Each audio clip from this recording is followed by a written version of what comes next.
নমস্কার বন্ধুরা আমি সুপ্রিয়া আমার রান্নাঘরে আবার তোমাদের নিয়ে চলে এসেছি আমার নতুন রেসিপি শেয়ার করার জন্য। আজকে করব হালকা পাতলা একটা পটলের তরকারি।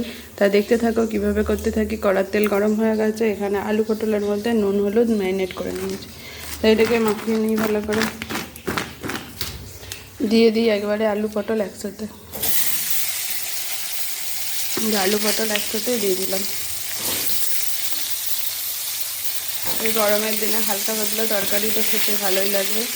আর এই এখন তো পটল ছাড়া অন্য কিছু খাওয়াই যাচ্ছে না, খাওয়া যাবে না।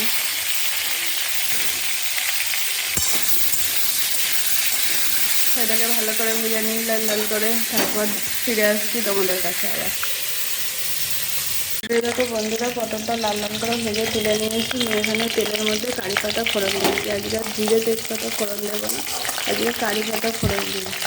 আর এর মধ্যে মশলাটা কি দিচ্ছি, এই দেখো বন্ধুরা, এর মধ্যে মশলা দিচ্ছি অল্প একটু আদা দিয়েছি, একদম অল্প একটু আদা দিয়েছি, দুটো কাঁচা লঙ্কা দিয়েছি, অল্প একটু আদা দুটো কাঁচা লঙ্কা দিয়েছি। এবার এর মধ্যে দিয়ে দেবো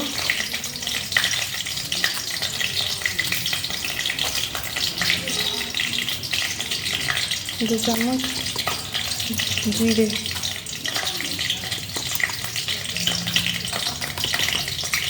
এক চামচ মতো ধনে দিয়ে দিলাম টমেটো,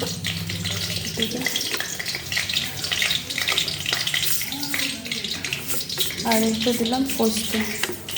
দেখো দু চামচ মতো পোস্ত দিয়ে দিয়েছি। তারপর পোস্ত আর ধনে জিরে আর আদাটা পেস্ট করে নিই। এই দেখো বন্ধুরা, মশলাটা পেস্ট করে নিয়েছি, ছোটো মিক্সি বাটিটার মধ্যে করলাম। এবার এটা আমি ধুয়ে দিয়ে দিচ্ছি কড়ার মধ্যে।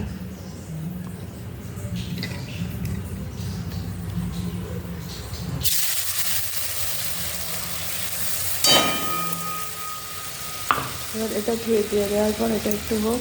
আর এই যে টমেটোটা কেটে রেখেছি, এই টমেটোটা কাটা ধোয়া টমেটোটা মিক্সি বাটির মধ্যে পেস্ট করে নেব। এটা করে নিয়ে আসছি। এই দেখো বন্ধুরা, এই মশলাটা কষানো হচ্ছে, এর মধ্যে এবার ঢেলে দেব এই টমেটো পেস্টটা। এবার টমেটো কাঁচা গন্ধটা যতক্ষণ না যায় ততক্ষণ এটা আমি কষাতে থাকবো। এই কষাতে কষাতে দিয়ে দেব এক চামচ ছাই গরম মশলা, দিয়ে দেবো এক চামচ চিনি, পরিমাণ মতো চিনিটা, কারণ সবাই তো নুন মিষ্টিটা খায় না সকলের মতো, নিজেদের মতো পরিমাণ মতো নুন মিষ্টিটা। আমরা একটু মিষ্টি মিষ্টি খাই পটলের তরকারিটা, এই যে পরিমাণ মতো নুন। আর দিয়ে দেবো হলুদ। এসবগুলো দিয়ে কষাতে থাকবো।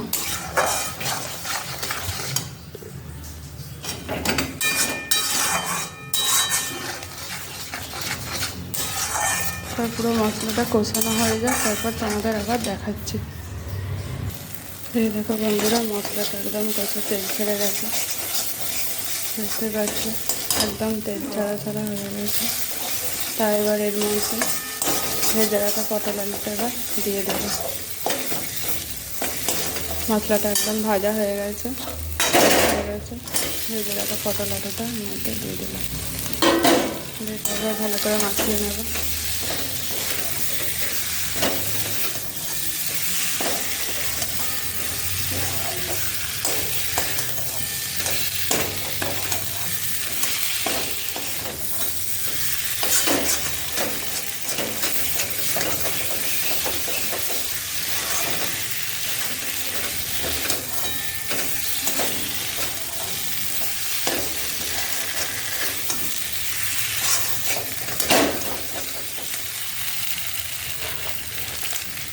জল দিয়ে দিলাম, মশলাটা মাখিয়ে নিই।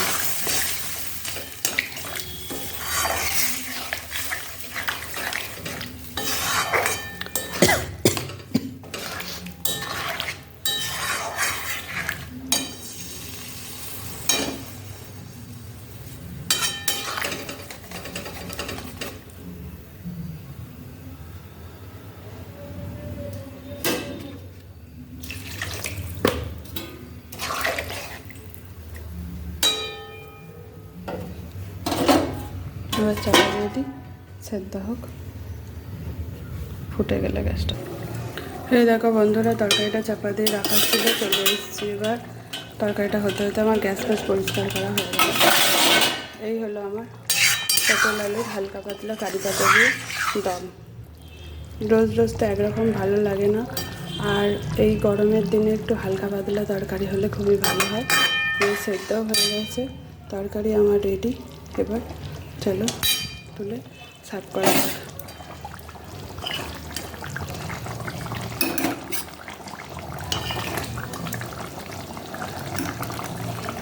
যেভাবে তোমাদের যদি ভালো লেগে থাকে তোমরাও একদিন ট্রাই করে দেখো, ভালো লাগবে তরকারিটা।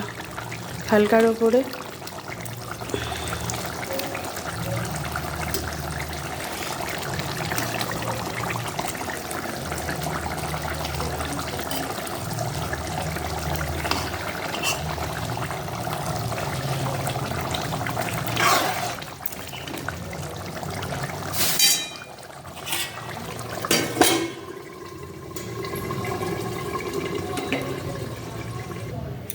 এই দেখো বন্ধুরা, আমার হালকা পাতলা পটলের ঝোল বা দম যা বলবে রেডি। তাই এরকম পটলের দম তোমরাও একদিন রান্না করে খেয়ে দেখো, খুব ভালোই হবে এই গরমের দিনে হালকা পাতলা ঝোল।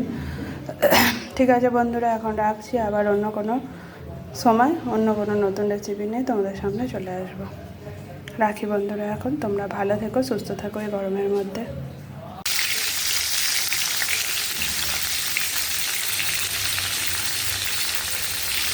এই দেখো বন্ধুরা, পটলটা ভাজা হয়ে গেছে। এবার আমি তুলে নিচ্ছি পটলটা, লাল লাল করে ভেজে নিয়েছি।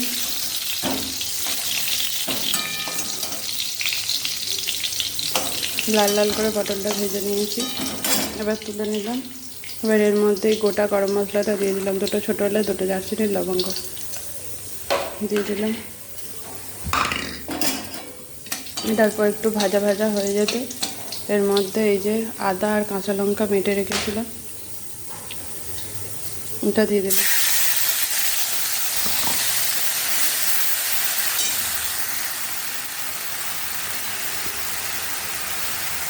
এবার এর মধ্যে দিয়ে দেবো পরিমাণ মতো নুন,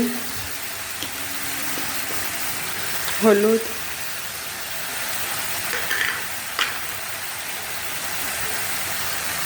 ধনে গুঁড়ো, আর দিয়ে দিলাম জিরে গুঁড়ো। এবার মশলাটা কষাতে থাকি। আর এখানে নিয়ে নিয়েছি দই, এই যে দইটা একটু নুন দিয়ে আর একটু চিনি দিয়ে দইটা মিক্সিতে পেস্ট করে নেব। এখানে মশলাটা কষানো হোক, আমি দইটা পেস্ট করে নিই। এই দেখো বন্ধুরা, আমার কষানো মশলাটা থেকে তেল ছেড়ে গেছে। এবার আমি এই ফেটিয়ে নেওয়া দইটা দিয়ে দিচ্ছি। গ্যাসটা একটু কমিয়ে দিলাম,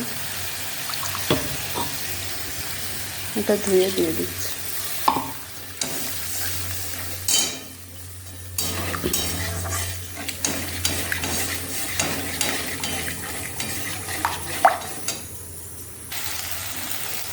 দেখো বন্ধুরা, মশলাটা আমার কষানো হয়ে গেছে, তেল ছেড়ে গেছে। এবার এর মধ্যে পটলটা দিয়ে দিলাম।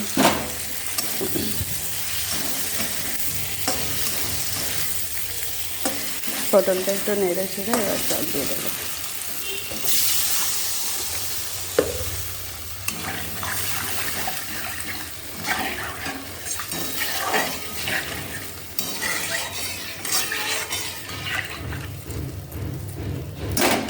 এবার সেদ্ধ হোক।